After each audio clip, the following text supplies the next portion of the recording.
reprends. Le Rambam, il dit pourquoi il marquait Keben Shimshana. Il dit parce qu'il faisait beaucoup plus vieux que son âge. Et pourquoi il faisait beaucoup plus vieux que son âge? Et qu'on a l'impression qu'il avait 70 ans alors qu'il ne les avait pas. Parce qu'il a tellement étudié intensément que ça l'a fatigué et qu'il avait l'apparence de quelqu'un qui avait 70 ans, bien qu'il ne les avait pas. S'il s'était arrêté là, ça aurait été quoi le problème? Si le Rambam il avait dit que ça aurait été quoi le problème? Il aurait été Cholek sur la Gemara. On est d'accord avec ça? Ça serait pas à la même époque. Non, c'est que c'est pas un S. Oui, en plus. Non, non, c'est surtout ça, c'est pas un S. La Gemara présente ça comme un S.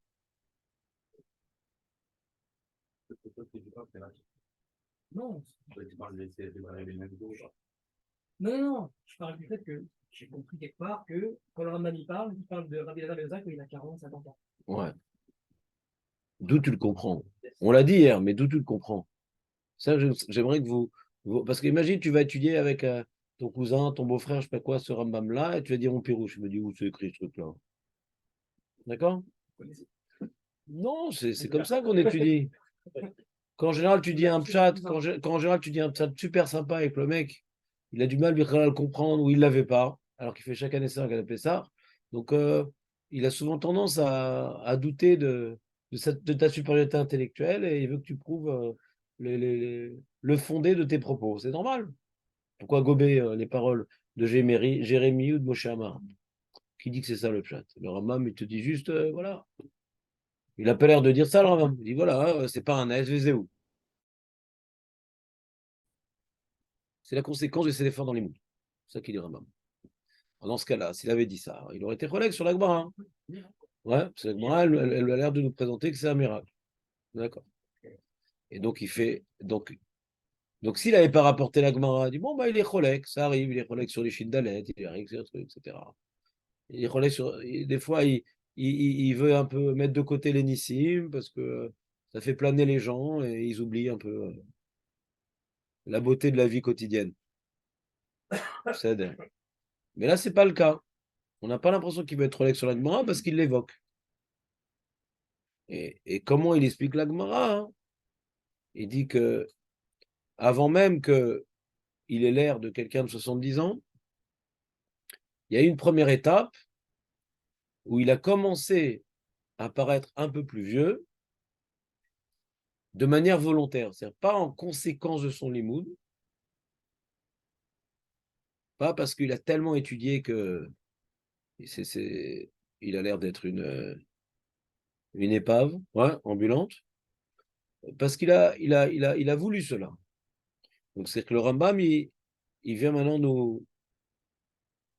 nous reconstruire la Gemara en disant qu'il y a eu deux étapes. Que la Gemara, elle parle de la première étape. Et que lui, il parle de la deuxième étape. La Gemara nous dit que le jour où il a été nommé, il y a eu un S.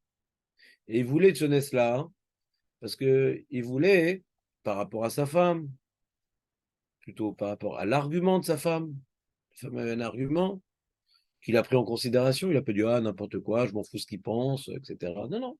Il a pris en considération l'argument de sa femme. Il est d'accord. Ton problème, c'est que on saute de ma tête parce que je suis le plus jeune. Ouais, je comprends. Et suite à cette compréhension, Hachem, il a répondu à sa femme et donc il a libéré ce rave des arguments justifiés de sa femme en faisant un S. Alors, on dit ce NES, c'est pas par hasard qu'il est arrivé, il en voulait de ce NES. Il en voulait de ce NES. D'accord? Alors je demande, pourquoi le Rambam, ça n'a pas suffi cette histoire du NES? Il a dû rajouter le problème de désintégration morphologique liée à des efforts trop soutenus. Pourquoi le NES, ça n'a pas suffi? Il n'est pas Rolex Agmara, il le dit. Ouais. Et pourquoi ça n'a pas suffi de parler du NES? Ouais. Et il a besoin de dire aussi, bah, il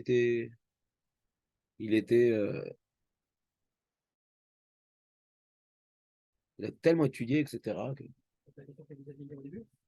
Vas-y, vas-y, c'est à toi de retrouver. J'ai comme 70 ans. Non, t'as pas comme 70 ans, t'as 18 ans. D'accord, très bien. Très bonne remarque, d'accord. Alors, donc, il dit, donc tu veux dire, donc voilà, et donc, première étape, il avait l'air un peu plus vieux, mais pas encore très convaincant, ni des rides, ni des choses, ouais, ni des rides, ni des croûtes, ni l'œil à moitié fermé, ouais.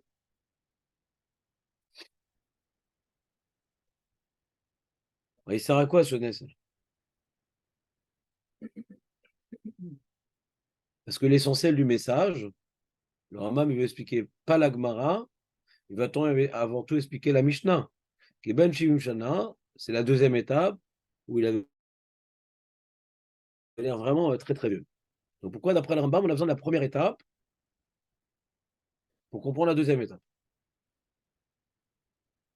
Il s'est arrangé avec la Gemara, le Rambam, d'accord? Et pourquoi on a besoin de cette première étape? Pourquoi c'est nécessaire de parler de ça, de ce NES-là?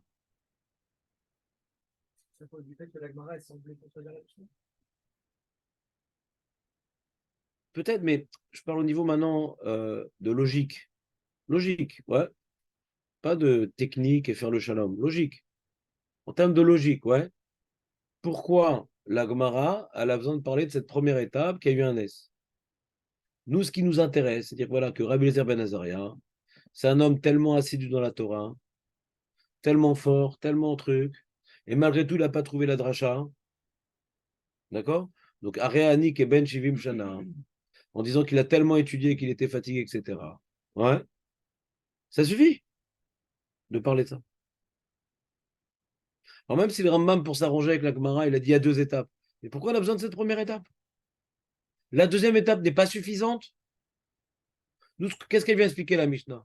Que Rabbi Eliezer Ben Azaria, c'était un homme qui incarnait, donc on a vu dans la Gemara, il était racham, il était riche, il avait des trucs.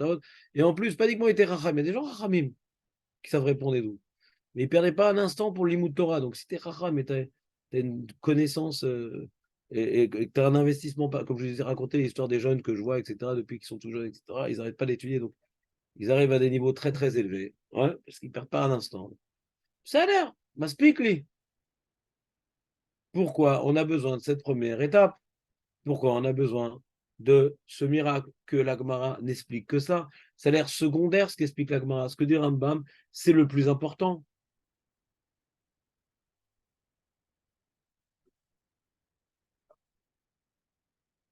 Tu as sauté une étape. Oublie Benzema. On n'a toujours pas expliqué la première partie de la Mishnah. Tu as entièrement raison, mais on n'est pas encore arrivé là. Tu as raison. C'est ça qu'elle veut dire la Mishnah. Que bien qu'il avait étudié toute sa vie comme un chevronné à Benzema, il n'a pas trouvé, Benzema, il a trouvé. Très bien. C'est pas ça ma question. Ma question est de savoir pourquoi on a besoin du miracle. Ça suffit de dire. Comment? Alors donc ça c'est la réponse de Maître Baruch. Mais je voulais juste vous montrer que c'est pas écrit dans le Rambam. Le Rambam il te fait le plan mais il t'explique pas la complémentarité des éléments. Donc comment dirais-je, j'aurais pas été quitte de mon devoir d'enseignant que vous reteniez l'interprétation sans voir qu'est-ce qui nous a amené à interpréter ça dans le Rambam. Si vous êtes un jour amené à parler de ça, par exemple, dans la Gana de Pessah. Ah, ça c'est Shitat Rambam. Le mec, il a fait manque de bol, il a fait le Rambam, il Rambam. Il dit qu'il n'y a pas eu de miracle. Quand on lit le Rambam, on a l'impression qu'il n'y a pas de miracle. Il y a des Achronim qui ont compris comme ça le Rambam. D'accord? Mais il te fait un clin d'œil à la Gemara, il ne le fait pas toujours. Il dit non. Et donc, Maître Baruch nous a expliqué que si maintenant, ce n'était pas quelqu'un qui incarnait ce qu'on appelle la Atmada, c'est quelqu'un qui étudie tous les moments de sa vie sans interruption. Il mange, il dort et il étudie. On avait Rafram Kaneski qui incarnait la Atmada. On avait le Rav Eliashiv qui incarnait la Atmada. Rav Steinman, le Rav Yosef. Ouais. Bien que le Rav Yosef, il a souffert d'être grand rabbin d'Israël. Ouais. Alors que le Rav Kaneski, il n'avait aucun poste comment dirais-je, officiel, donc il faisait que étudier. Ça ne veut pas dire qu'il est plus que Rav Yosef Chas Shalom, mais en termes d'Atmada, comme on dit sur Mordechai Tzadik, il n'était pas accepté par tous les Rov Echav. Vous vous rappelez la fin de la Megillat Esther? Ayaratsui les Rov Echav. Et elle dit la Gemara, pourquoi les Rov et pas les Kulam? C'est comme où Parash Milumut Torah pour s'occuper d'Atzalat Nefashot, il était plus accepté de tous, Mordechai. Il avait perdu de son Limut Torah. Ça veut pas dire qu'Atzalat Nefashot, c'est pas important. Si tu le fais pas, alors t'es pas un Talmid Chacham. Si tu as la possibilité de faire Atzalat, tu fais pas, t'es pas un Talmid Chacham. Mais par rapport à la connaissance de la Torah, il a sacrifié un petit peu sa connaissance de la Torah, sa puissance pour être mitasek be'atzalat nefashot. Donc, ce qu'on appelle un matmid, ouais, qui investit toutes ses forces, c'est qu'il a la chance, ou je ne sais pas si ça s'appelle la chance, ouais, de ne pas avoir besoin de s'occuper autre chose qu'étudier la Torah. Je ne sais pas si ça s'appelle la chance. Je ne veux pas faire ouais, comment dirais-je, une échelle de valeur, lui il est mieux, lui moins bien. Lokachour. Ce qu'Hachem nous envoie, il faut le faire. Si maintenant, Hachem, il m'envoie maintenant de m'occuper de ci, de ça, etc. Si maintenant j'ai considéré que je vais faire un cours pour les femmes, ouais, et que ça va faire perdre 1 heure de l'émout de Torah, ouais, je considère que j'ai le devoir, je le fais. À la place, j'aurais pu être Mesakem, approfondir. Voilà, saute. On doit faire ce que Hachem nous envoie et être conscient de nos responsabilités. Mais des fois, quelqu'un, il est un peu protégé de responsabilités. Et c'est bien ou c'est pas bien, encore une fois. Seul Hachem le sait. Parce que des fois, des gens, ils fuient leurs responsabilités aussi. Ouais. Faut pas que la Torah soit un refuge. En tout cas, ici, on parle de quelqu'un qui semble avoir mis toutes ses forces dans la Torah, particulièrement. Donc, ça ressemblerait un petit peu à Raphaël Kaeski. D'accord? Et tellement il mettait toutes ses forces dans la Torah que même quand il faisait des brachot, il faisait le kitsour, pour pas perdre de temps. Quand tu posais une question, il disait le minimum de mots possible. C'est-à-dire, il n'y a pas de bitoul Torah chez lui. C'est que des paroles de Torah. Il pose une question, Ken, Oulai, Zé. 10 ans après, on lui repose la même question, la même réponse. 3 mots. Il avait dit 3 mots à 10 ans, c'est 3 mots encore. Donc, ça représente un petit peu Raphaël Keski, ouais, celui qui met toutes ses forces dans la Torah. Et donc, il y avait véritablement, il y a un livre qui est sorti sur lui, sur son Cédérium, comme un robot. Hein. De telle heure à telle heure, il fait ça, de telle heure à telle heure, il fait ça, de telle heure à telle heure, il fait ça.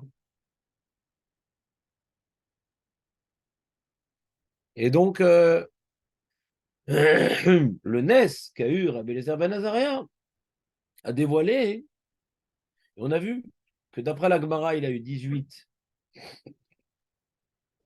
lignes de poil blanc. D'après l'Yerushalmi, il a eu 16.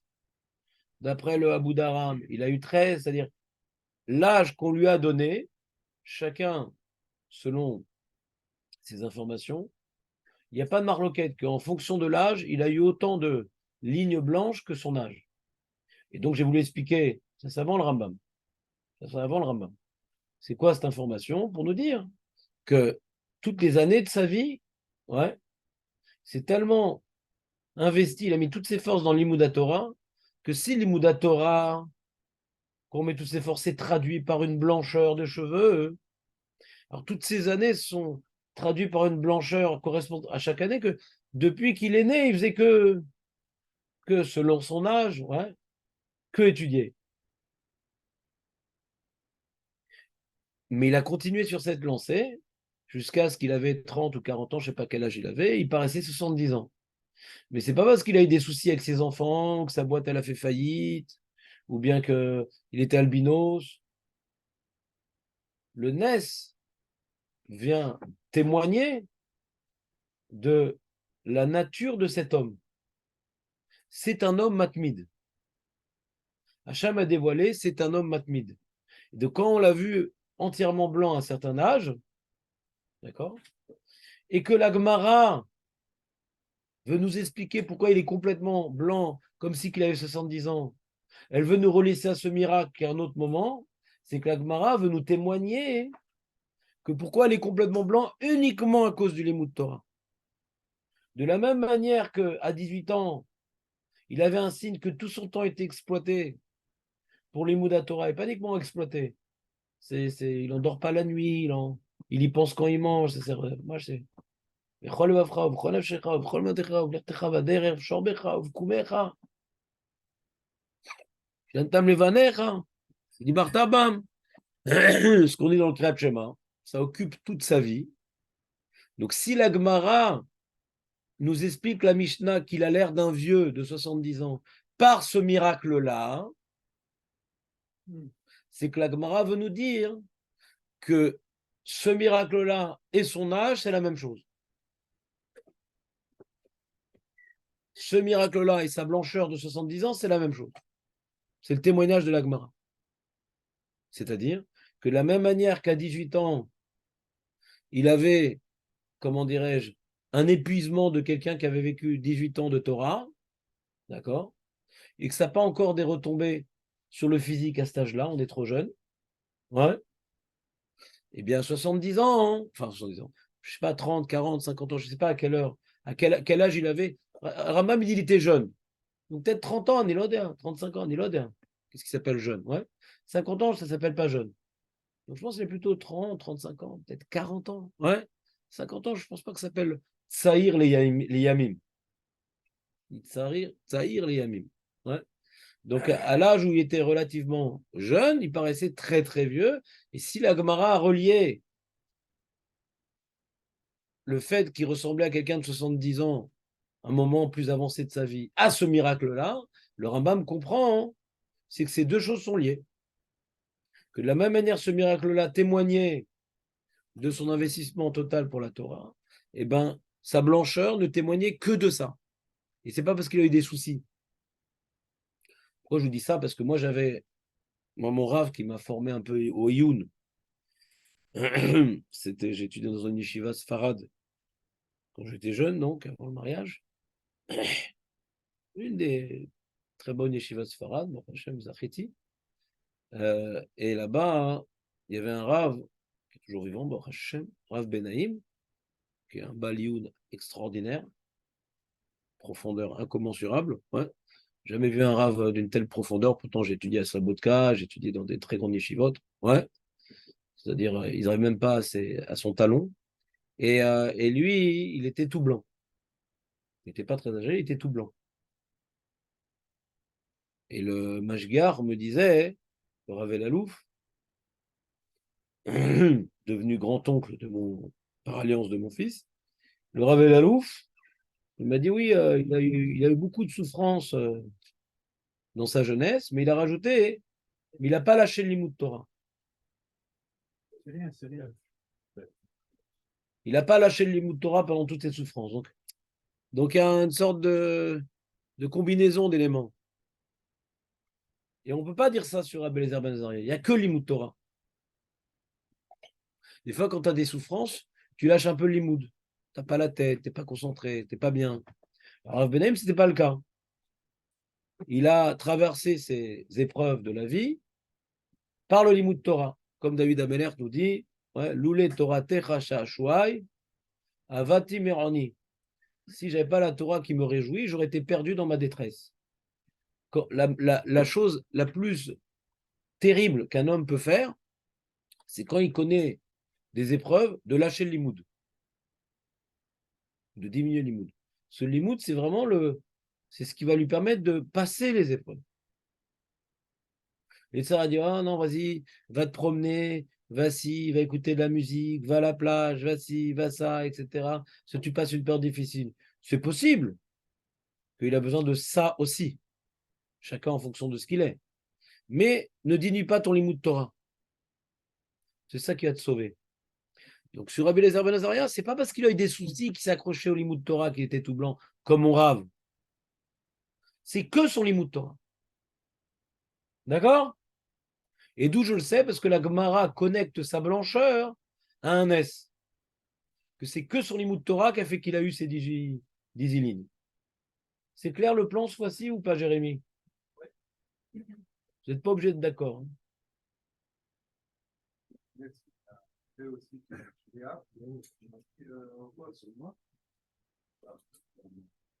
Ouais.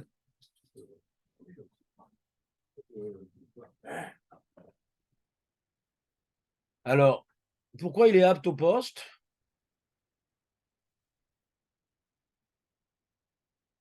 il dit que ce Nesla apprend qu'il est apte au poste. On est d'accord avec ça ou pas? La Gemara ne dit pas ça, Nachon? La Gemara ne dit pas ça, Nachon? La Gemara elle dit que c'est Chaim l'ont choisi parce qu'il était apte au poste. C'était quoi les 3 paramètres que la Gemara elle a dit? Voilà. Donc a priori, il est apte au poste. Le problème, c'est est-ce que occupant ce poste-là, il pourra, comme il a dit Julien, avoir toute l'influence d'un Rosh Sanhedrin habituel. Qu'il est apte, c'est Vadaï qu'il est apte.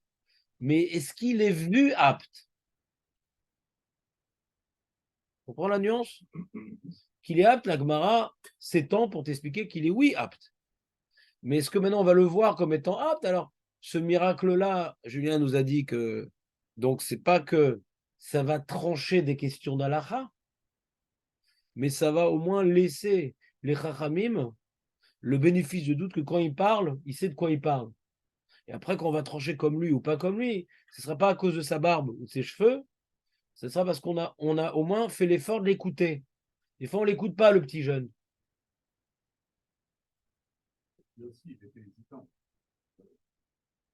Non, il a juste demandé à sa femme. Pourquoi? Ah bah, c'est pas ce que je demande. Voilà, par exemple, il y a mon chauffeur, il m'a dit, voilà, il y a des gens du Sud, ils ont besoin d'un logis. Est-ce que tu veux les accueillir? Ouais. Alors j'ai demandé à ma femme, c'est que j'étais hésitant. D'être maintenant Rosh Sanhedrin, ça concerne sa femme. La vue, elle est plus pareille. Ça concerne sa femme d'occuper une telle position hiérarchique. Ça va être la femme du Rosh Sanhedrin. Qu'est-ce que ça va impliquer? On peut imaginer. Et c'est pas qu'il est hésitant. Il doit demander à sa femme. Pourquoi tu dis qu'il est hésitant?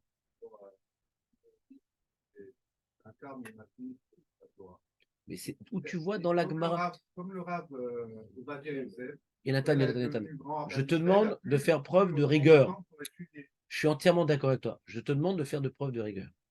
Tu es en train maintenant de rentrer dans la Gemara, ouais, ce que j'ai dit sur Rav Ovadia Yosef, sur Ephraim Keleski. Il n'y a pas un mot de ça dans la Gemara. Essaie de faire de la part des choses entre les histoires, ce que je raconte, et la Gemara. La Gemara, quand on lui a posé la question, on dit directement, j'ai demandé à ma femme. Tu n'as aucune information dans la Gemara qu'il était hésitant. Donc si tu n'as pas d'information, tu ne peux pas l'affirmer. Tu n'as pas de preuve qu'il était hésitant. Comment? Ben, je sais pas, j'ai demandé à mon chauffeur et je l'ai appelé hier et il dit ah, j'en ai pas encore parlé parce que lui il est de la famille d'Ofakim qui est chez lui à la maison. J'ai dit quoi, ils n'ont pas des gens qu'ils connaissent, etc. Parce que c'est toujours embêtant d'inviter des gens qu'on ne connaît pas. Ouais.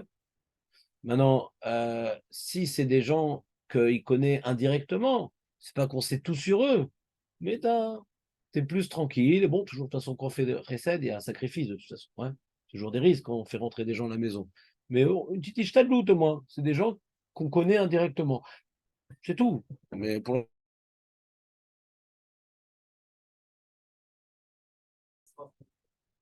Comment?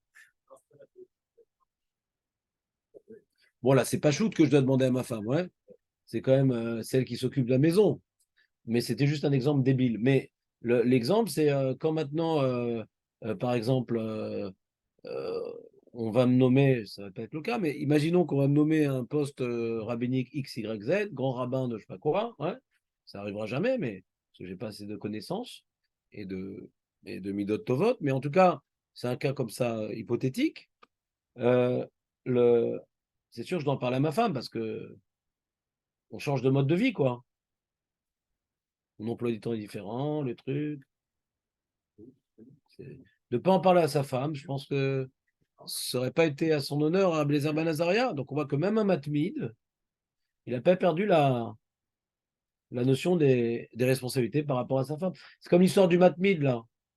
La Gemara, elle raconte l'histoire d'un matmid, qu'il a tellement été tellement plongé dans la souga, il revenait que chez lui à la maison à Yom Kippour. Il partait à Yom Kippour, il était plongé dans sa souga et il a oublié. Et sa femme, elle a pleuré parce qu'il n'est pas revenu et il est mort. Ouais, voilà. Toi, tu fais souvent pleurer ta femme? T'as pris une assurance vie, quelque chose? Donc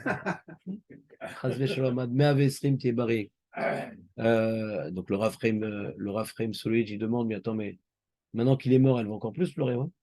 Qu'est-ce qu'on a gagné? Quand on pleure pour ce qu'ils ont fait le Hamas, je comprends qu'on va tuer le Hamas. Elle dit bah rien.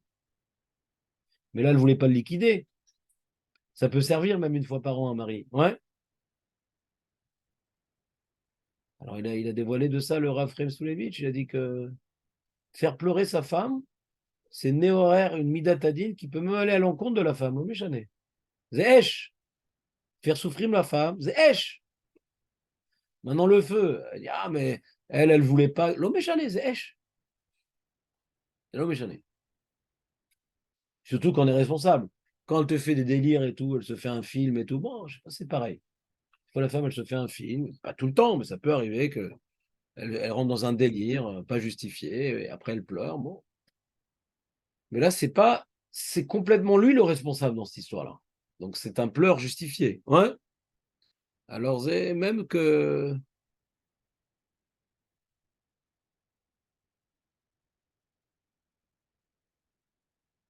Ouais. Qu'est-ce qui se passe? Ça marche pas? Ça a bloqué ou pas? Ça marche ou ça marche pas? Bon, je vérifie si ça marche. Parce que ça s'est arrêté d'un coup l'Internet, sans l'intervention de Benjamin. C'est bon? Donc ça, c'est le résumé du Rambam. C'est plus clair, Nissim, c'est plus clair? C'est plus clair ou plus clair?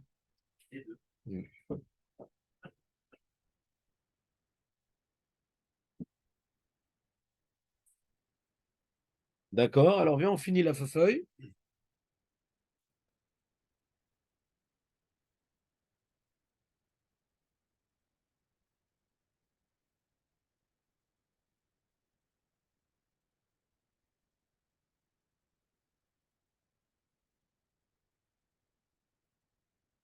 Regardez, on tourne la page là, le Yerushalmi.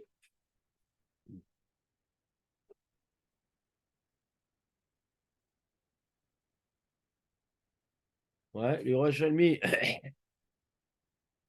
Vous voyez Yerushalmi ou pas? Je vous ai rapporté 2 Yerushalmi, mais il faut déjà, c'est quand même important de tourner la page dans la vie. Donc sur la Mishnah, qu'est-ce qu'il dit Yerushalmi? Afalpi shenirnas les Gedula.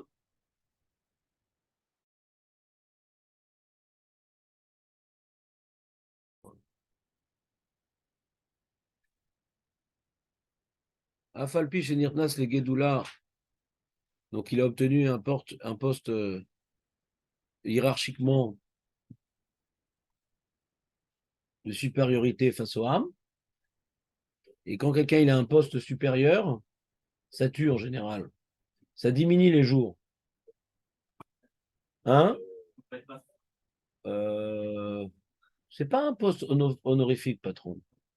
C'est un frayeur, le patron, parce que sa parnassa, elle est fixée à Rosh Hashanah et il travaille comme un yinche. Ouais, mais on parle pas de patron. Quand on parle de pouvoir. Ah, tu dis, ouais, patron, ça peut être le pouvoir sur ses employés. Aujourd'hui, il n'y aura plus d'employés. Maintenant, tout va être l'intelligence artificielle. Ouais. Bientôt, il n'y aura plus d'employés. Il n'y a même plus de patron aujourd'hui. Il paraît qu'il y a une entreprise en Chine où le patron, c'est l'intelligence artificielle. Il n'y aura plus personne. Non, en Torah, j'ai vérifié, ils sont nuls. En Torah, ils sont nuls. Non, non, pour toujours. Parce qu'il y a une siata d'Ishmael dans le Limoud. Ouais. C'est comme les rabbins qui sont des rabbins informatisés, qui dominent bien l'ordinateur, ne sont pas intéressants. Pour celui qui aime bien les connaissances, c'est intéressant. Pour les gens qui aiment bien la synthèse, des idées synthétiques ne sont pas intéressants. Ouais. C'est pas vivant, quoi. Donc la Torah, ce sera le dernier sujet où l'intelligence artificielle ne pourra pas nous rassasier. Bien qu'au niveau des connaissances, c'est quoi la lacha dans ça, c'est quoi la gemara, au niveau des connaissances, ça pourrait être un outil, on va dire, qui n'est pas à notre service, parce que ça nous dira, bon, c'est à quoi de réviser, etc. De toute façon, je peux avoir accès à n'importe quelle information grâce à. Donc ça nous enlèverait un petit peu l'effort de faire Hazara, etc., etc. Mais malgré tout, de faire un kinyan de la Torah, c'est que par nous-mêmes, et on a besoin des fois de rabbanim qui ont une certaine ouverture, une certaine sensibilité proche de la nôtre pour aborder un regard plus dynamique de l'enseignement. Fin de citation. Mishnah, je pense. Quand on est chef, quand on est dans de la Gédoula, on a beaucoup de pression. Ouais, c'est une pression. Ah.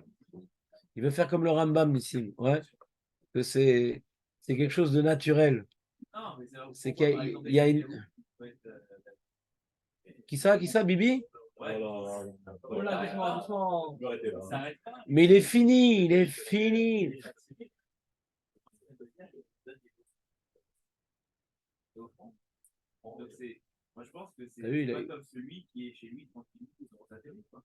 le front dégarni. Maintenant, le. Très bien, on était content du petit message subliminal pour les prochaines élections. Voilà, il n'y a pas de problème. On te donnera. Julien, d'ailleurs, quand tu as commencé à parler de ça, il t'a un peu poussé les coudes. Ouais. Voilà, donc en tout cas, non, il a voulu donner juste une illustration, ouais, qui puisse également au passage être un sujet polémique. Maintenant, donc c'est la Mishnah dans un vote qui dit Rabbanut, ouais, Koveret et Baalea. Et le vote des Rabbi Nathan illustre cela par Yosef, qui est le plus jeune, c'est lui qui est mort le plus jeune, à 110, je crois, non?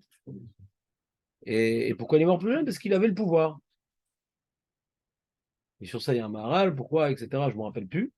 Mais je crois que l'explication, c'est que quand maintenant tu as du pouvoir, alors tu es un peu concurrent avec Dieu.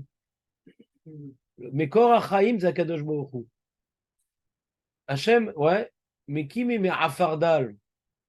Hachem, il est proche des gens qui sont humbles, parce qu'ils ont la conscience, ouais, très lucide, que sans Hachem, ils sont rien.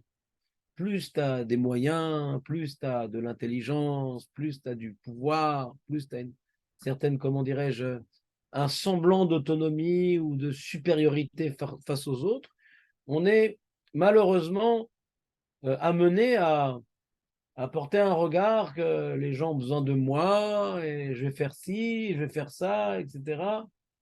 Et c'est pour ça que le roi lui-même, il devait avoir sur lui un Sefer Torah, pour ne pas oublier qu'il a une subordination, ouais, il doit exprimer une subordination à Dieu plus importante que les autres, parce qu'il a un pouvoir plus important que les autres. Vous verrez la Souga de Meler dans Dafkaf, Kafalef, je ne sais pas quelle allure vous avez, la Souga de Meler, elle est vers là-bas. Ouais. Très intéressant cette Souga d'ailleurs. Et, et les Maasé, le Yerushalmi reprend donc cette information razaliste, ouais, répandue, que la Gédoula, normalement, elle est source de raccourcissement des jours, ouais. Et bien lui, elle dit, bien qu'il a obtenu un tel poste, il est mort vieux. Enfin, il a vécu vieux. Et rire Yamim. Alors, si j'avais que Sirushalmi, j'aurais rien compris. S'il n'y avait que Sirushalmi, ils n'auraient rien compris, parce que c'est quoi la question sur Sirushalmi?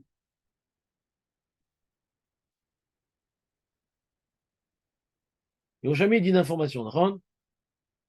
Allez, après la Mishnah, c'est le premier passage du Yerushalmi. Et la Mishnah, Areani Kebet Shimshana, ta ta ta ta ta, Leavi Emot HaMashiach. Par quoi il commence sur Yerushalmi? Avalpi Shenirnaz Legdula Erich Yamim Hada. Ouais. Hamra. Ouais. On aurait dit Kedetania. Hada Hamra Kedetania. Shagdula Mekatseret Yamim. Qu'est-ce qu'il veut Yerushalmi? Quelque chose qui vous dérange dans Yerushalmi ou non? Vous êtes content? Tout va bien? Hein? Non, mais qu'est-ce qui vous dérange dans Yerushalmi? Hein? Comment? Qu'est-ce qu'il y a, Marco? Voilà. C'est que le Yerushalmi ne répond pas à la question de la Gemara. Mazé, qu'est Shivim Shana? Pas qu'est, il a Shivim Shana. Qu'est-ce qu'on fait du quai? Ah, Vous n'êtes pas en forme ce matin? le Yerushalmi, il ne prend pas en compte l'égulation. D'accord, mais c'est embêtant quand même que les Yerushalmi, ils savent pas lire une Mishnah Ça nous enlève beaucoup de confiance dans ce texte. Ouais. Moi, j'ai pris ça totalement, etc. J'ai compris que Mais je t'écoute. du fait qu'il a eu une accélération, on va dire, de sa vieillesse. Les particules blanches.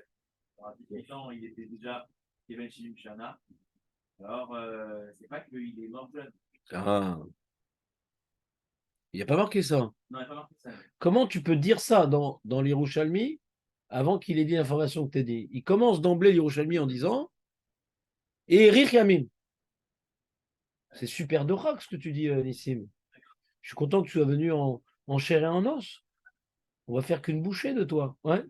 Et en plus, ça rentre en frontal avec le Rambam, parce que le Rambam, c'est la légende. Non, le Rambam, il ne cherche pas à expliquer l'Yerushalmi. D'accord? Non, mais ça, c'est complètement. Oui, d'accord. Le Rambam, il ne cherche pas à expliquer l'Yerushalmi. C'est pas le Rambam qui nous dérange, c'est les mots de la Mishnah. Comment ça passe avant? Basé Areani Keben Shivim Shana.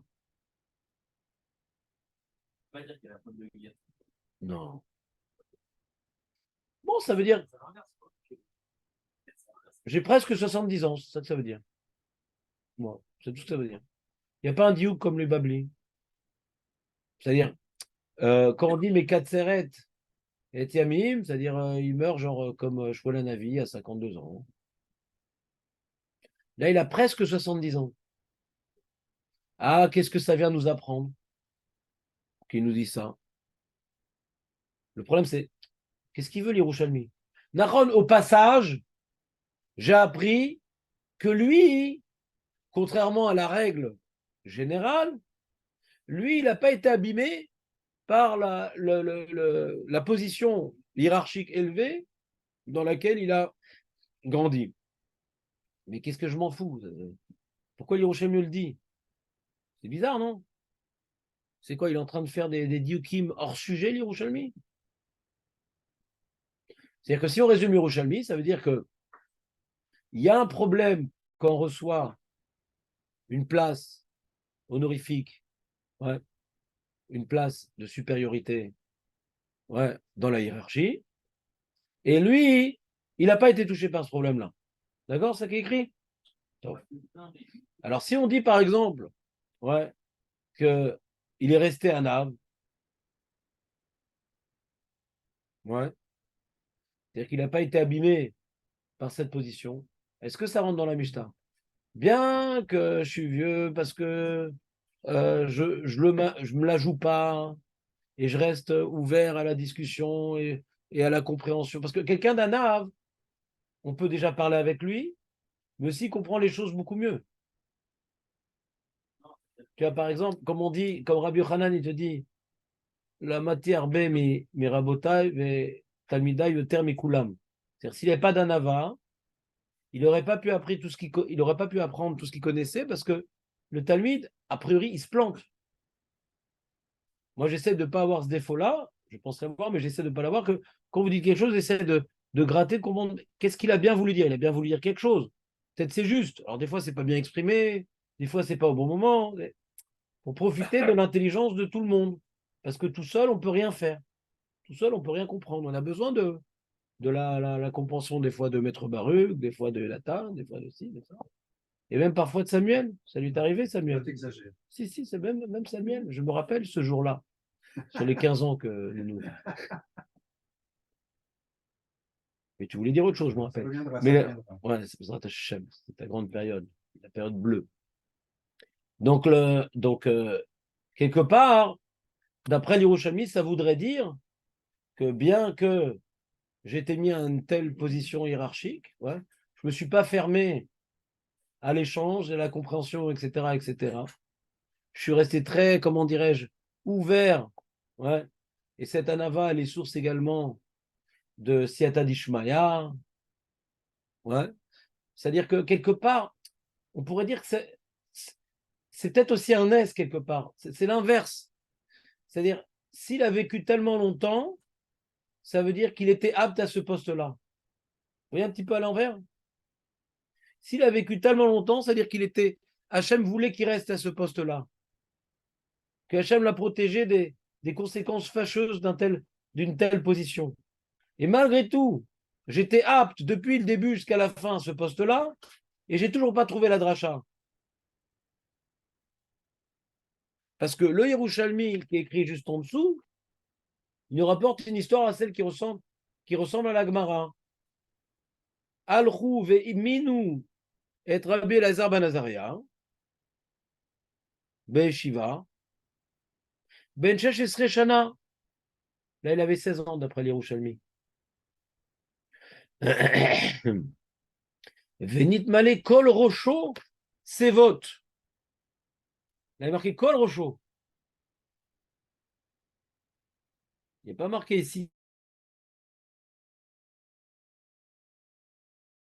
De...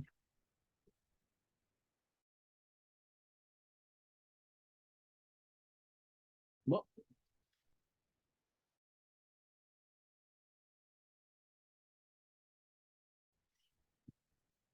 Donc, si on fait la synthèse des deux Yerushalmi, c'est-à-dire que sa nomination était approuvée par le ciel, et son âge avancé, c'est qu'il n'a pas arrêté d'être approuvé par le ciel. Et ce n'est pas une approbation honorifique, c'est que véritablement, il n'était pas abîmé par sa position, il restait, comme on appelle, ce qu'on appelle un Talmid Racham, un élève de la sagesse. Il est resté élève, et non pas rave. Quand maintenant quelqu'un te dit fais-moi confiance, j'ai plus d'années limoud que toi, ouais, tu comprends pas parce que tu n'as pas assez d'expérience.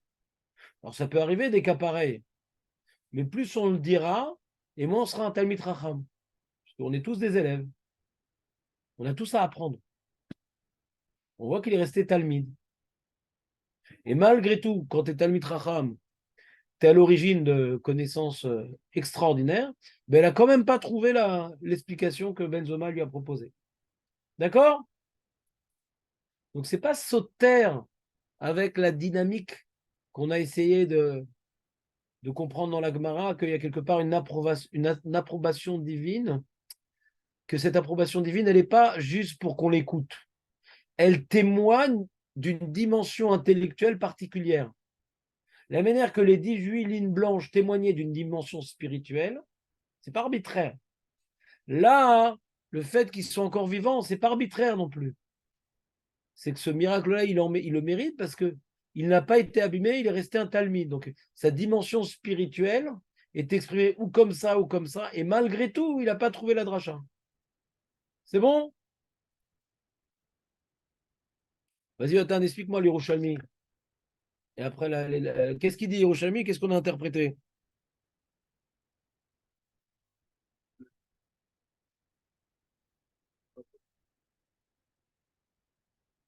Je ne sais pas s'il va pas comme le Babli, ouais.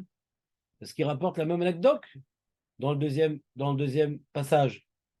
Mais il rajoute une anecdote.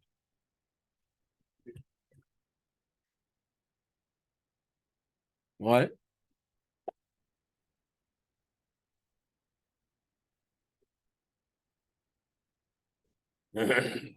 Et, donc, Il a fait Mérod. Et donc, on aurait pu imaginer qu'il trouve une telle dracha après tellement. Donc, ça revient à ce qu'on a dit dans le Rambam, c'est qu'on parle pas de l'époque où il a été nommé. Ça se rapproche du Rambam, c'est qu'on parle pas de l'époque où il était nommé, qui est Ben Shivim Shana. C'est-à-dire que la Gemara, Yerushalmit, qui explique la Mishnah, elle parle pas quand il avait 16 ans. Après, elle nous rapporte l'anecdote dans le Perek Dalet, donc hors sujet. Donc, Agav, là-bas, dans Perek Dalet, on parle de cette anecdote. Mais dans la Mishnah, on ne parle pas de cette anecdote. Cette anecdote n'explique pas la Mishnah, sa nomination de blanchiment. D'après l'Hiroshami, ça n'explique pas. Donc ça va dans le sens du Rambam. C'est un point supplémentaire, mais ce n'est pas l'essentiel de l'explication. Vous comprenez ou pas? Et donc, nous, on n'a pas eu la chance, et ça m'embête toujours quand ça m'arrive, de comprendre Rashi. On n'a pas l'intelligence de comprendre Rashi. Parce qu'à priori, Rashi, on ne comprend pas du tout. Tout était le même jour, il dit Rashi. Il a été nommé ce jour-là, et Benzoma était venu ce jour-là, alors on ne comprend pas. C'est comme si j'ai 70 ans, j'ai toujours pas trouvé, mais tu t'attends, tu as 18 ans et tu viens d'arriver. Pourquoi tu devrais trouver si vite? Je ne comprends pas comment on lit le pshat de la Mishnah. On ne pourrait pas dire qu'il raconte qu'à l'époque, où il avait été nommé, etc. Donc, encore toujours, il va demain, c'est le même jour aussi, non? J'ai pas compris. Histoire, quoi. J'ai pas compris ce que tu as dit. Est-ce qu'on ne peut pas raccorder les deux en disant que tout simplement, Rabbi Lazar Ben Azari, Vas-y, une seconde, avant que tu donnes ton chat, relis Rashi, juste voir si ça rentre dans Rashi ce que tu dis. c'est du Talet. Sur la Mishnah, Yudbet, Amoudbet. Varaïti Nire Zaken, Velo Zaken Mamash.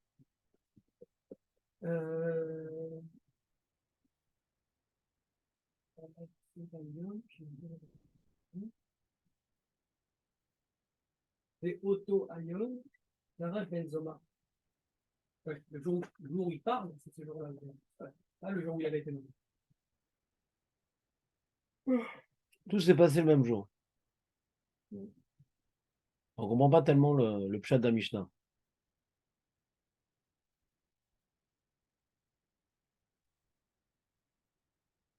Nirye veniske. Bezrat Hashem. Peut-être on aura un pshat un jour. Pour l'instant, j'ai pas de pshat sur Rashi. Très bien. Ouais, c'est tellement extraordinaire l'enseignement de. Donc, tu n'as pas lu la feuille. Ouais, tu n'as pas lu la feuille. Je sais pas. Alors, il y a deux possibilités. Ou tu l'as mal lu, ou je l'ai mal écrite. Parce que c'est un peu le but de cette feuille-là. Le but de cette feuille-là, c'est d'expliquer la dracha, ouais, qu'avait impressionné Eli, et qui n'est pas du tout évidente. Ouais, elle n'est pas du tout évidente cette dracha-là. De l'Eman, ça parle d'une mitzvah et pas d'une raison. L'Eman, c'est une raison. Mange du Korban Pessah, rumine-le pendant 7 jours par la matzah, afin que, pourquoi je dois ruminer pendant 7 jours et tout? C'était qu'un jour la fête de Pessah. En 7 jours, il faut que tu continues à ruminer cette idée-là, afin que tu te rappelles la sortie d'Égypte tous les jours de ta vie. Afin, ça m'apprend un devoir ou c'est une explication du devoir qu'on vient de dire? Afin, c'est un nouveau devoir, on explique ce qu'on vient de dire.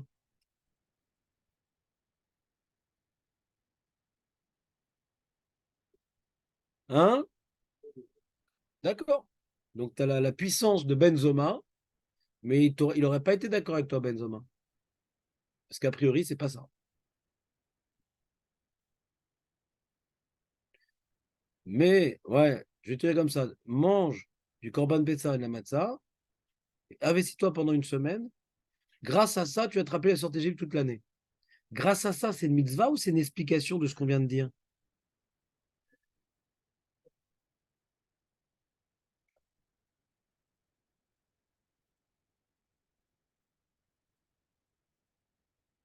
Bon, je ne sais pas comment t'expliquer. Je sais pas comment. Donnez-lui, expliquez-moi avec vos mots. Moi, je vois que je suis pas en forme aujourd'hui. Et tu dors, tu vas être en bonne santé. Tu vas être en bonne santé, c'est quel sport tu vas être en bonne santé? C'est quel sport tu vas être en bonne santé? C'est un autre sport ou c'est l'explication de ce qu'on vient de dire?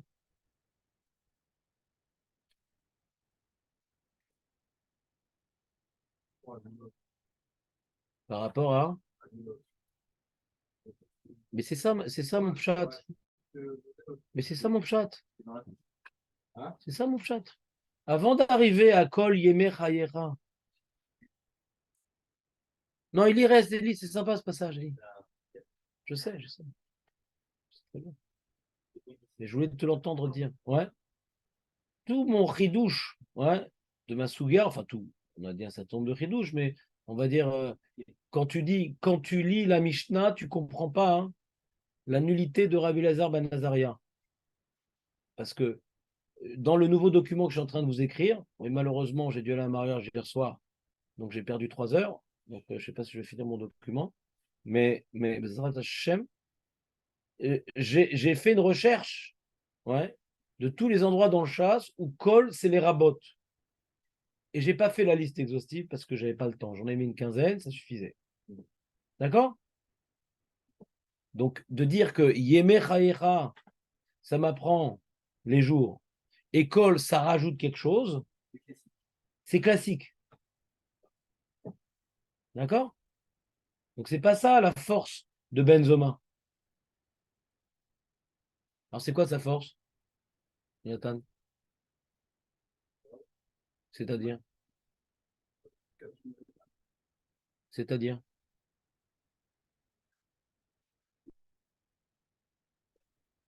Non, non, non, non, non, c'est pas. C'est une autre phrase que ce que je t'ai dit. C'est une autre phrase que ce que je t'ai dit. Je te demande pas de répéter ce que je t'ai dit il y a 2 minutes. C'est une autre phrase. Comment répondre à ma question? C'est quoi le chidouche de Benzoma? Jérémy? Il manque un wagon, mais vu que c'est une conséquence, enfin, les mâles, ça va te faire déjà. Pourquoi on le fait? On doit utiliser les mâles. Non. Nissim, c'est quoi le chidouche de Benzoma? Je sais que c'est aussi un devoir. Non, pas ça, mais- Et qu'est-ce qu'il pensait? Et qu'est-ce qu'il pensait Rabbi Eliezer Ben Azaria? Abdel Azaria, il pensait qu'il fallait le faire, mais que c'était une spira comme ça. Julien, je crois que j'étais clair avec personne. C'est extraordinaire.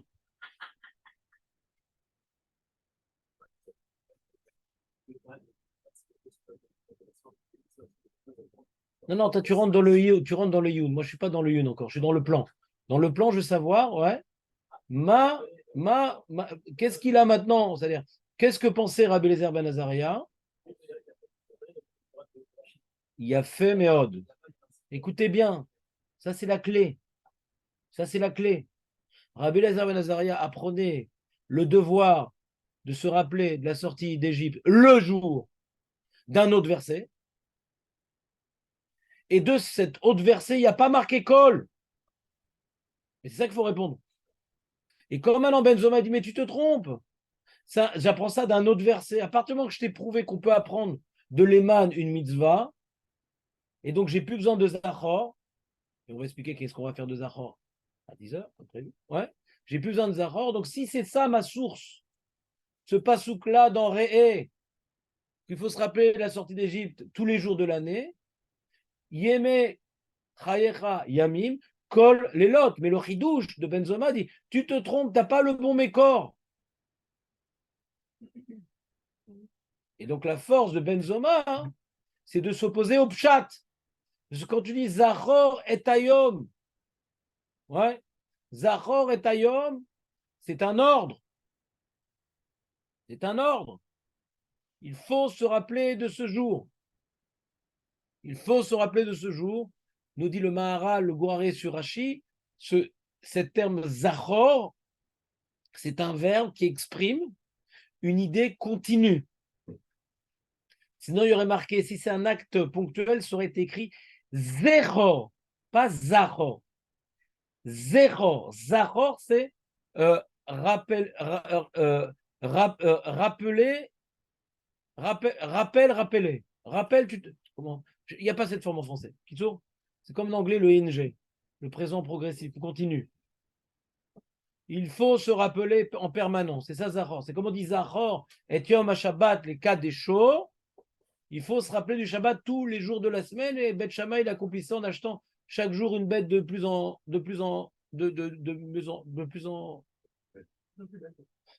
Merci.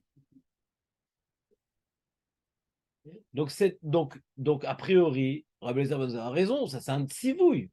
L'Eman, c'est pas un tsivouille. C'est on explique pourquoi on donne tellement d'importance au Korban Pessah, que c'est tellement important le Korban Pessah qu'il faut le ruminer pendant 6 jours supplémentaires par l'intermédiaire de la matzah.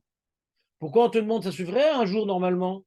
Pourquoi on te demande de manger pendant 7 jours la matzah pour perpétuer le message de Korban Pessah? Un jour, ça suffit? Non, parce qu'il faut que les répercussions de ce message-là, il puisse maintenant pénétrer tous les jours de l'année.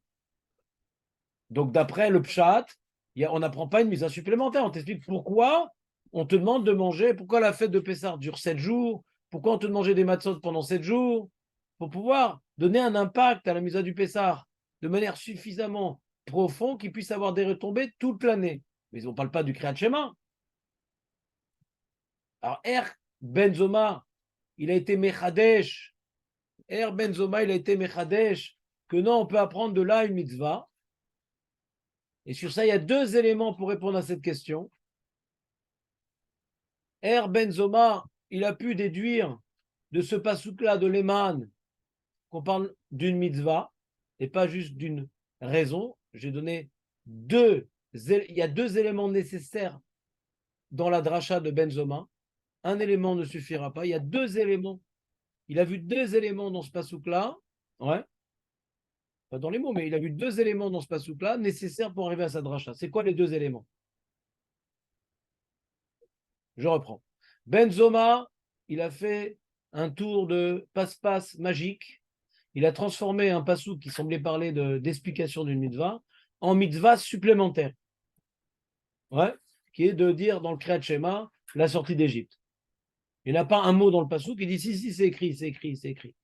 Et j'ai dit, maintenant, je vous ai construit son raisonnement, que Hachem fasse que je n'ai pas dit de bêtises, ouais, qu'il a utilisé deux éléments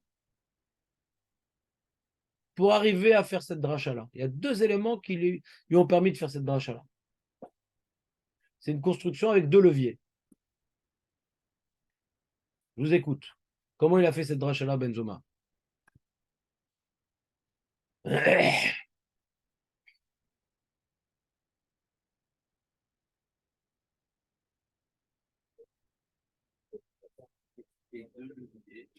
Combien de cuillerées de café t'as pris? Ouais. Comment Benzoma il a construit sa dracha pour apprendre de l'Eman? C'est pas juste une explication, mais de là j'apprends une mitzvah de se rappeler de la sortie d'Égypte verbalement. Il a deux éléments qui lui ont permis de dire autre chose pareille. L'intersection de deux points lui ont permis de dire autre chose pareille. L'Eman, c'est une question, c'est pas une réponse. L'Eman, après, c'est le point négatif. Non, on s'en fout du col.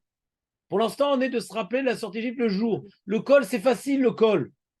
Personne ne colle sur le col. Oublie, il n'y a pas marqué col. Allez, on recommence. Je vous refais une autre Torah. Allez, amène-moi le tipek, c'est marqué. Leman, ouais, Tiskor, Yémé Chaïr. Il n'y a pas col dans le passage. Je m'en fous du col, ça ne m'intéresse pas. Col, c'est deuxième étape. Après qu'il y a écrit col, on apprend aussi la nuit. Mais comment on apprend Birklal? Il faut se rappeler du jour de la sortie d'Égypte de ce pasouk-là. Ce n'est pas une mitzvah, c'est une explication du Korban Pessah. Et ça, je dis, j'ai utilisé deux points pour construire la preuve de Benzoma. J'ai besoin de deux points complémentaires. L'histoire que la matzah, ça rappelle le Korban, après le souvenir, c'est relié au. Oui, vas-y, développe ça. Ce que tu as dit, c'est pas compréhensible pour quelqu'un qui a oublié la réponse. C'est d'être plus explicite. Moi, je comprends ce que tu dis, mais je pense pas que tout le monde peut comprendre. Que le Korban Pessah, la mitzvah, c'est l'histoire. Pourquoi le passouk nous parle de 7 jours? Pourquoi le dit 7 jours? Le Korban, non? Pas du 7 jours, non? Non, ouais, il y a marqué Tochal, Alav, Matzot. Alav, c'est le Korban Pessah. Tochal, Alav, Matzot. Tu vas manger avec, comment dirais-je, des Matzot, le Korban Pessah pendant 7 jours. Et on ne mange pas de Korban Pessah pendant 7 jours. Ouais. Maintenant, même la mitzvah de manger de la matzah.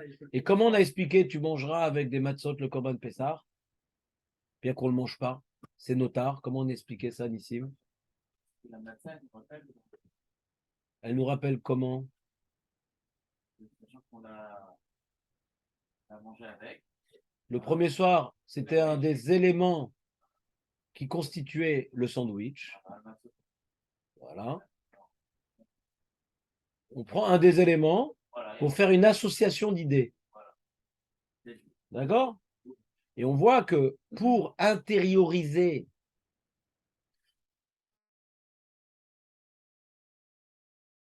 le message du Korban Pessah, médite le Korban Pessah dans ta tête.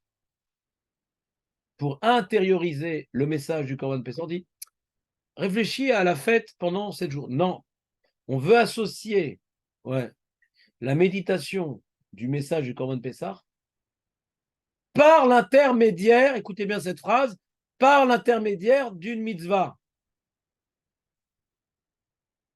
On se rappelle d'un message par l'intermédiaire d'une mitzvah. C'est exactement l'inverse du christianisme. Le christianisme, c'est une Torah où ils ont gardé certains messages, pas tous, mais sans mitzvot. Nous, nos messages, ils sont véhiculés par des mitzvot.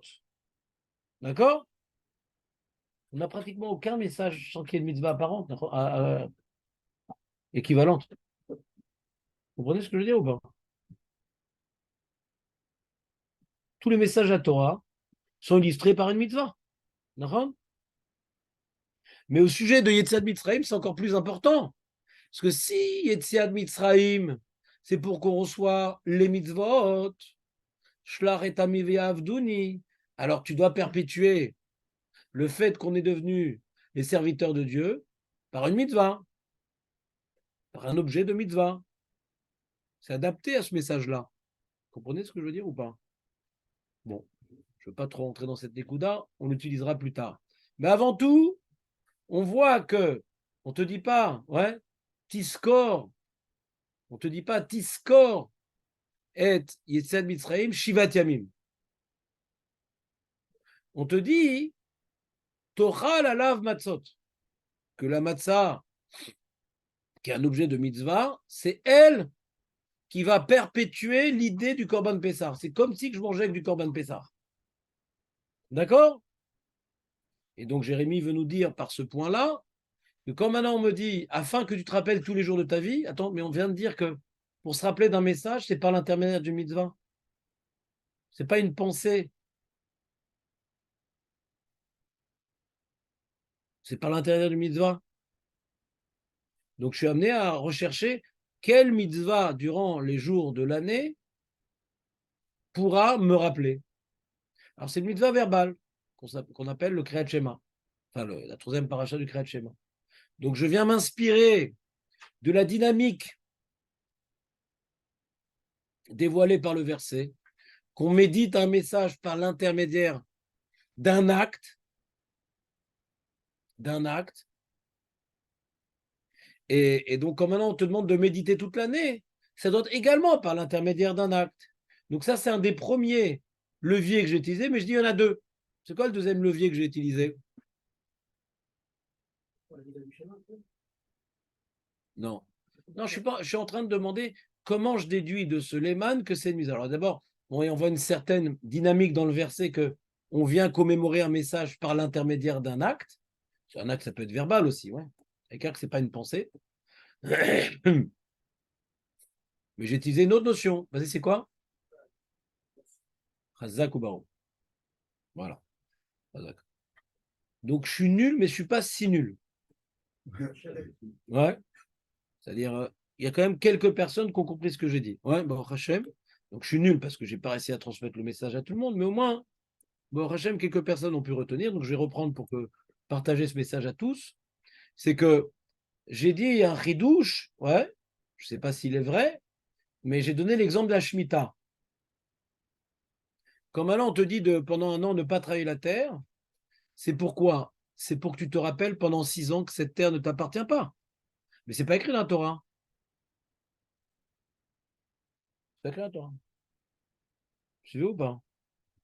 Comme maintenant on sonne du chauffard quand on sonne du chauffard à Rosh Hashanah, c'est pour renforcer notre prise de conscience de la malchoute toute l'année.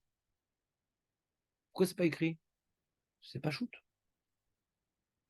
Toute mitzvah périodique a pour but de nous élever à une prise de conscience qui ne doit pas uniquement limiter au moment où j'accomplis la mitzvah.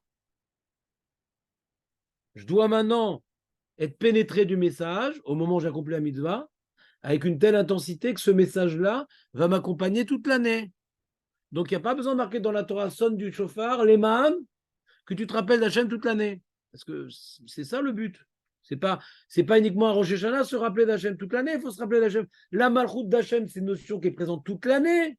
Ba'orata Hachem, Eloken ou Melech. Alors, quand je dis Melech Haolam, je pense au chauffard. D'accord? C'est quoi Melech Haolam? Alors, t'as les oufren, t'as les tfilotes. C'est quoi Melech Haolam? Alors, on met le paquet dans Rosh Hashanah pour comprendre c'est quoi Melech Haolam. Et cet investissement particulier pendant Rosh Hashanah, on va dire à Sarem et Tchouva, a pour but de nous revivifier ce message-là, même après les Yamim Noraïm. Donc tu dis, investis-toi dans le message du Korban Pessah pour que tu te rappelles toute l'année. Mais toutes les mitzvot, c'est comme ça, pour que tu te rappelles toute l'année. Quand maintenant il y a marqué les man d'habitude, on te dit, mais les tfilin, les man tiet Torah Hashem beficha. Le leman, il m'explique la mitzvah. Pourquoi je mets tfilin? Grâce au bijou que Hachem nous a donné, ouais, dans lequel il y a des parachutes, je comprends que ce qui m'attache à quelque chose, c'est la Torah, puisque j'attache la Torah à mon corps, comme ça, que mes paroles, ouais, elles soient prises par des livrets Torah et pas par qu'est-ce qu'ils ont fait le Hamas et qu'est-ce qu'il a fait Biden. Donc on m'explique la mitzvah des tfilin. Le leman, il m'explique une mitzvah. Comme maintenant on me dit, la souka, c'est leman, yedou, dorotechem, ki besukot o shafti, ouais, on dit pas leman, tiskor, chez Otseti Otram besukot. Il n'y a pas marqué là-bas. Le leman, il m'explique, mais pourquoi on fait la souka au fait? Ah, parce que Hachem nous a établi dans les soukot, qu'on est... Le leman, il m'explique des choses que je ne savais pas. Mais quand le leman, il me dit, pour que ce que je fais, je ne l'oublie pas, bah, je n'ai pas besoin de le dire. Tout ce que je fais, c'est pour renouveler en moi un certain message qui doit maintenant être, on va dire, dans mon subconscient ou dans ma conscience, ouais, et que je vais, il doit rester en moi ce message-là dans l'année, d'accord? Alors donc on a dit, c'est ce que Julien nous a retraduit, on a dit donc que Suleiman, il est ce qu'on appelle Meyutar. On n'a pas besoin de le dire que fais une mitzvah ponctuelle pour qu'elle t'accompagne toute l'année. Donc si on a prouvé que c'est Meyutar, premier levier, et deuxième levier, c'est que dans le passou qu'on voit que pour commémorer une notion du judaïsme, ça passe par un intermédiaire, c'est pas qu'une pensée. Il y a deux points complémentaires. Premièrement, Sleiman, c'est en trop. Le problème est qu'est-ce que je vais faire de Sleiman? J'ai pas. Maintenant que c'est en trop, je ne peux pas en faire n'importe quoi. C'est en trop, et qu'est-ce que j'en fais? Qu'est-ce que j'en fais? C'est pas parce que maintenant j'ai une case vide que je peux y mettre ce que je veux. Vous comprenez ce que je veux dire? Comme maintenant, Julien nous a dit que c'était Meyuta, ça ne justifie pas qu'on arrivait à la mitzvah du Kriyat Shema. On peut faire quelque chose de Suleiman pour en faire maintenant, ouais, apprendre quelque chose. C'est pour apprendre quelque chose. Qui me dit que ça apprend ça précisément? Alors là, j'ai besoin de l'enseignement de Jérémie. On voit que pour véhiculer une idée, ça passe par un acte. Donc, comme on voit dans le passage, pour véhiculer l'idée, ça passe par un acte. Et que Suleiman, il est libre pour apprendre une loi. Donc, je dois faire un acte pour me rappeler de la sortie d'Égypte. Tous les jours de ma vie. Un acte tous les jours de ma vie. C'est clair, Élie, ou pas? Et sur ça, le Maharal, il rajoute. Il dit, puisque cet enseignement de Zechet Tzed Mitzrayim, on l'a appris de cette manière-là, c'est quelque part une perpétuation du message de Pessah. Ça ne vient que perpétuer le message de Pessah. Le Maharal, il dit, si quelqu'un, par exemple, il ne ferait pas Pessah cette année-là, ben, il ne serait peut-être pas tour de se rappeler la sortie d'Égypte le jour de sa vie. Pour illustrer, je vous ai rapporté un livre qui s'appelle Minchat Solet, qui dit qu'un enfant qui aurait fait sa bar mitzvah après Pessah, il n'est pas tour de Zechirat Yetzat Misraim, parce qu'il n'a pas fait Pessah, il n'a pas été Mekayem en tant que Mechouyav, la mitzvah de Pessah. Donc, c'est quoi maintenant quand on dit Ani Hashem Elokechem? C'est comme on dit Melech HaOlam, on se rappelle du chauffard. C'est une petite phrase, on se rappelle de toute cette filote de Rosh Hashanah, etc., etc. Vous comprenez ce que je veux dire ou pas? Alors, puisque la Torah, elle m'apprend une loi qui s'appelle dire la troisième paragraphe du Kriyat Shema, par exemple. Ouais, on peut l'exprimer différemment, cette mitzvah-là, verbalement. Ça peut être Modi Manardoular, ouais. Ça peut être Emet Viassiv, ouais. Peu importe comment je mets, en tout cas, ça doit être verbal. Ce verbal-là, hein, ce n'est que la prolongation du message de Pessah. C'est bon ou pas? T'as lâché ou pas, Jonathan?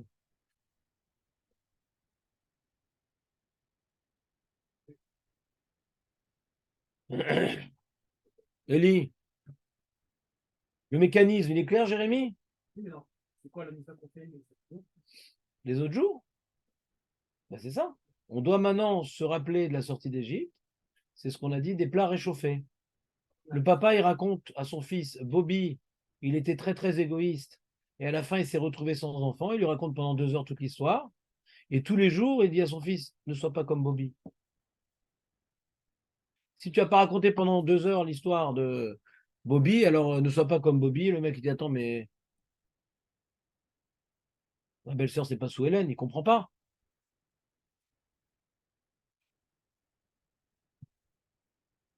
C'est ça qu'il dit le Maharal, c'est que ça t'est exprimé sous cette forme-là pour dire que ce n'est on vient réchauffer le plat. De la manière que la matzah vient réchauffer le Pessah, ce Kriyat Shema, il vient réchauffer aussi le Korban Pessah. Le message du Korban Pessah. Hein? Ce que j'ai appelé les poupées russes. Tout est imbriqué. Un briquet, ça ne vous chauffe pas? C'est bon ou pas? C'est plus clair, Jérémy? Le manger verbalement toute l'année, ça a le même effet que quand on avait mangé la matzah 7 jours. C'est pas qu'on a fait. On perpétue l'investissement intense à Pessah sur le message qu'on est devenu le peuple de Dieu. Ani Hashem Elokechem. C'est pour arriver à ça que je vous dis tout ça. Parce que Pessah, on célèbre le fait qu'on est devenu le peuple de Dieu. Et donc, dans Kriyat Shema, on dit on est le peuple de Dieu, on appartient à Kadosh Baruch Hu. Ce message-là, il n'est pas original. On le construit de manière très méthodique à Pessah. On le construit de manière très méthodique à Pessah. Et on l'évoque tous les jours de l'année. Et ça répond à la question des Acharonim. Il y a les Acharonim qui ont compris à l'envers toute l'histoire, ils ont une question. Ils disent, puisqu'on apprend de Benzoma, écoutez bien la question. Et vous allez y répondre à cette question, normalement. Puisque tous les Acharonim, vous allez écouter une dracha à Pessah, ils posent tous cette question-là. Puisque, et d'après le Maharal, elle ne commence même pas la question. Puisque de Benzoma, on apprend qu'il faut se rappeler de la sortie d'Égypte tous les soirs. Pourquoi j'ai besoin de la mitzvah d'Agadat Pessah? De toute façon, je me rappelle la sortie d'Égypte par ma mitzvah de Kol Yemei Chayra. Je n'ai pas besoin de l'Agadat Pessah. Je suis déjà quitte. Pas shoot que Doraïta, quand je dis Hachem a sorti d'Égypte pour faire de moi son peuple, je suis quitte de l'Agadat Pessah. Midoraïta, je suis quitte. Alors quand je dis Ani Hachem le Karem, Ani Hachem le Karem, je suis quitte. Donc quand j'ai fait mon Kriyat Shema à Arvit et j'ai fait ma parashat Tzitzit à Arvit, parce qu'on est posé comme Benzoma, ouais. Je suis pas à Tours. Quand je fais la Gadat Pessah, c'est plus que des Rabbanan. Alors pourquoi la Torah elle a obligé de faire la Gadat Pessah, puisque de toute façon, ce devoir-là, il n'existe pas parce que je me suis déjà acquitté par un autre devoir. On l'a tiré de là-bas. Et alors, on va répondre, cette question, elle est fausse. C'est que c'est pas une. Eux, ils ont dit qu'Elou, il y a d'abord la mitzvah de se rappeler la sortie tous les soirs. Qu'est-ce que rajoute la Gada? Et répond le Maharal à l'inverse. Sans la Gada, tu n'as pas le mitzvah de te rappeler de la sortie du soir. Ouais. Donc, tu as un devoir de te rappeler la sortie du soir grâce à la Haggadah. Quand maintenant à Arvit, on se rappelle la sortie d'Égypte, c'est grâce à la Haggadah d'il y a 364 jours.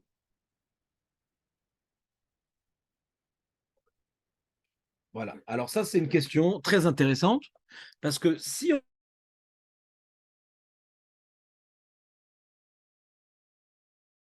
mange du Korban Pessah, si tu ne manges pas de Korban Pessah, ta matzah de 7 jours, elle ne sert à rien. Et se rappeler la sortie d'Égypte, ça ne sert à rien puisque tu ne manges pas de Korban Pessah, c'est comme l'enfant de 13 ans. Donc on a un problème. Comment le Maharal dirait une explication telle, de nos jours, on n'a plus le Korban Pessah? C'est bizarre. C'est pour ça que j'ai interprété les propos du Maharal. Ce n'est pas la consommation du Korban Pessah qui me rend chayav du Kriyat Shema. C'est le message véhiculé par les mitzvot de Pessah que je dois maintenant perpétuer. Alors, qu'est-ce qui nous reste comme mitzvah? La matzah et la gada. C'est ce qui nous reste comme mitzvah. On n'a plus le Korban Pessah. Et nous, on a zécher le Korban Pessah par la matzah. Mais là, l'important, c'est de véhiculer un message, c'est la Gadat Pessah. Et ce message-là, Gadat Pessah, il n'est pas arbitraire parce qu'on l'illustre par un rôle qui s'appelle le korban, qui s'appelle la matzah. On s'attache à une mitzvah quand même durant cette soirée-là. C'est pas stam un sipour be'alma. C'est un sipour qui est contenu dans un hall. C'est important que le hall qu'on a obtenu en sortant d'Égypte, il passe par des mitzvot. Que ça représente la raison pourquoi on est sorti. C'est ce que dit dans le passage Veigata le bincha, Ba'avourze, que tu raconteras à ton fils qu'on est sorti d'Égypte pour les mitzvot. Ou grâce aux mitzvot qu'on a fait, ou pour accomplir ces mitzvot-là. C'est ça toute la Gada de Pessah. Comprendre qu'on est sorti pour accomplir des mitzvot. Comme ça dit le pasouk. Donc ce qui nous reste, c'est la matzah. Ce qui nous reste, c'est la Gada de Pessah, qui est de Raïta. Et on perpétue la matzah, durant 7 jours par la matzah, par la retenue de Hametz, et pendant l'année par le Kriyat Shema. Troisième paracha qui est intégré dans le Kriyat Shema.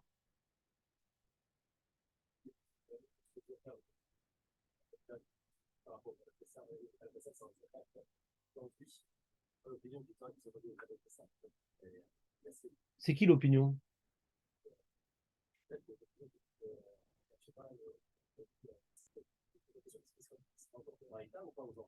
Ouais, dans l'État, bien sûr. Vadaï. Au message, au message du Korban Pessah. Tu vois bien que le message du Korban Pessah, on l'accomplit pendant 7 jours par la matzah.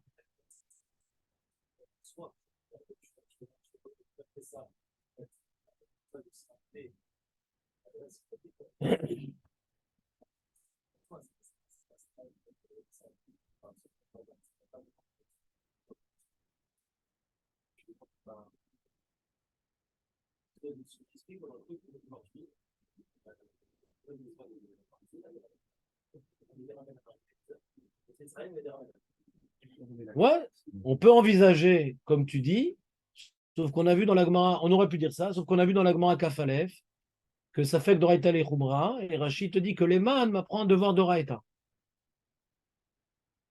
Et oui, Doraïta, Rachid nous dit dans Kafalef, on l'a vu hier, d'accord?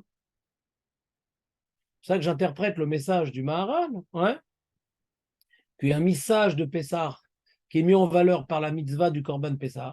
Il y a un message à l'El Seder qui est mis en valeur par. Et nous, maintenant, on l'accomplit comment le message du Korban Pessah en disant Pessah al-Shumma, et on a un Zecher dans un acte, des Rabbanan. Mais l'important, c'est le message qui est qu'on est sorti d'Égypte pour accomplir les mitzvot. Ça, c'est important.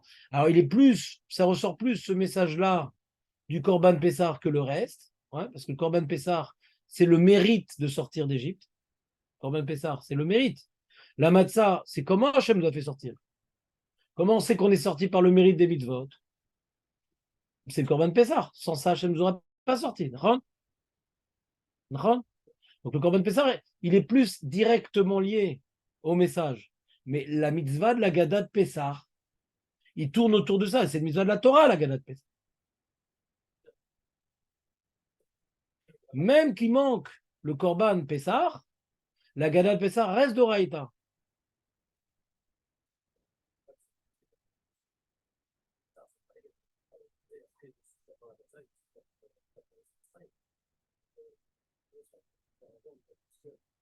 Si on se rappelle de ça, alors ça,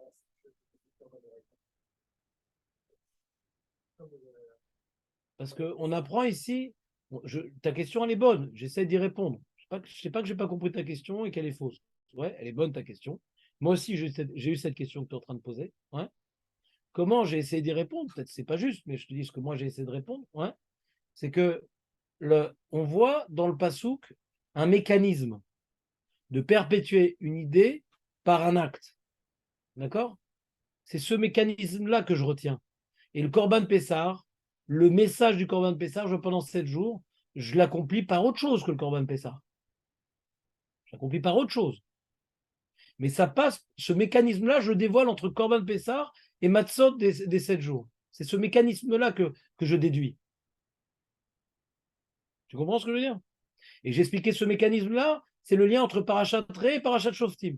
Il y a le Beth Amikdash, et comment on perpétue le Beth Amikdash dans la vie de tous les jours? On a Shoftim, Shotrim, c'est-à-dire N'oublions pas que la paracha des pèlerinages, c'est la transition entre les parachutes du Beth Amikdash et les parachutes de Shoftim. Et c'est la transition parce que c'est comment perpétuer le Beth Amikdash dans lequel le Ham Israël a dû monter dans la vie de tous les jours. Donc ce mécanisme-là, je n'ai pas illustré uniquement par rapport à notre pasouk, c'est l'esprit de la paracha des Regalim. On doit s'imprégner du Beth Amikdash et Shoftim, et on doit tirer ce qu'on s'est imprégné du Beth Amikdash par l'intermédiaire de moyens bien concrets. Shoftim, Shotrim, Navi, Cohen, Meler, qui viennent faire régner les valeurs du Beth Amikdash de manière bien concrète. Par des batédinim, ouais, qui viennent faire régner la volonté divine honorée dans le Kodesh HaKodashim. Donc il y a ici un mécanisme qui est mis en avant par Parashat Re, Parashat Shoftim, par Pessah Matzah, et j'utilise ce mécanisme-là. C'est une feinte, sa question est bonne, c'est une feinte. Si maintenant je n'avais pas ce Rashi-là, je dis aujourd'hui c'est des Rabbanan, Vézéou. J'aurais plutôt voulu dire comme ça. Mais après, je vois que c'est Doraïta. Alors j'ai expliqué, donc on apprend ici un esprit particulier, mais ce n'est pas intimement lié au Korban Pessah.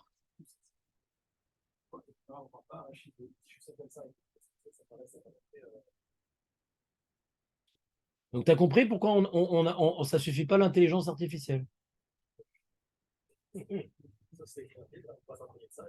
Voilà, exactement. Exactement. Exactement. C'est ce qu'on appelle des chidouché Torah. Mais en général, je fais dans chaque sugot des chidouché Torah. C'est-à-dire qu'en général, pour arriver à synthétiser tous les éléments qu'on a dit, je suis obligé de dire un chidouche qui n'est pas écrit dans les livres. Alpirov. Alpirov, c'est pas écrit dans les livres. Quand j'ai trouvé, alors je lis beaucoup de livres parce que j'aime pas dire des choses de moi-même. Ouais.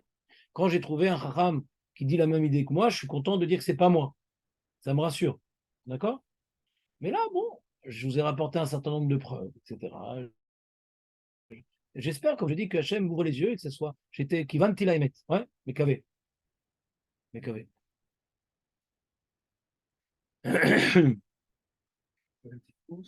On va faire une petite pause. Bien mérité, tu dis, Marco, c'était fatigant? Ça t'a clarifié ou ça t'a embrouillé tout ce qu'on a dit aujourd'hui? Donc, dans la nouvelle version de la feuille que je voulais passer, ça va vous aider parce que j'ai mieux mis en avant ces différents points. Dans la première, ce n'était pas aussi bien clair.